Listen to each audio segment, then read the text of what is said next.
Welcome back. In the last video, we discussed some ways you can encourage accountability in a retrospective. In this video, you'll learn how to address negativity in a retrospective. Thoughtfully handling negativity is an important skill you'll need in order to effectively lead productive discussions in the future.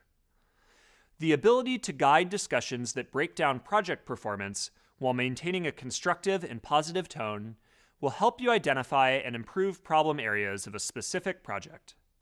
After this video, you'll observe Peta carefully handle negativity as she leads a retrospective.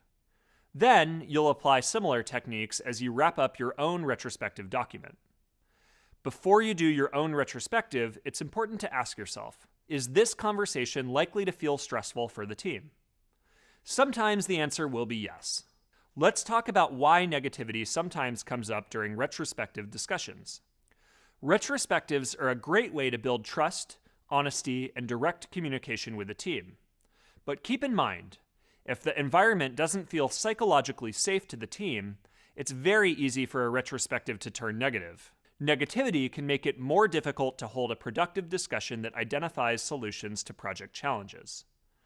If you sense subtle or even obvious negativity during a retrospective discussion, here are some techniques you can use to change the tone of the meeting and guide the team toward a more positive outlook. To address team negativity, aim to set a positive tone at the start of the meeting. Kick off by highlighting project successes. Maybe the team received positive feedback from a stakeholder. Or you could thank the team for their hard work in reaching a major milestone. Determine how you'll set the tone of the meeting. Meeting props can help with this.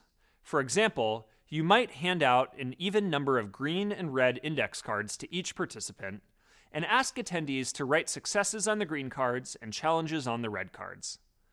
Passing out green cards might subtly encourage the team to think of successes in addition to challenges. Even on teams with a generally positive overall dynamic, it's always possible for negativity to come up. So it might be a good idea to try anticipating any potential negativity by meeting one-on-one with team members before the retrospective happens. If you get the feeling that one team member is likely to bring a negative attitude to the retrospective, try asking yourself a few questions. Does this person feel insecure about the value they add to this team? Does this person receive negative feedback on the quality of their work? Understanding the root of the negativity can help you figure out how to help the person engage with the group in a more positive way. For example, if you sense the person is feeling insecure, you could try reassuring them of their value. A single negative voice can derail otherwise productive discussions. As the retrospective leader, it's your role to step in when one person's negativity dominates the conversation. To deal with negative participation from an individual team member, consider asking team members individually to share their thoughts. Calling on team members individually does a few things. It gives each person room to share challenges. It helps them model solution-oriented thinking for their negative team member, and it discourages the negative team member from dominating the conversation by responding to every question. Finally, you might call a meeting break. A timeout is a great way to help de-escalate the situation. It's good to remember that there's no single technique that fits every scenario. How you choose to address negativity will depend on the situation. Let's review.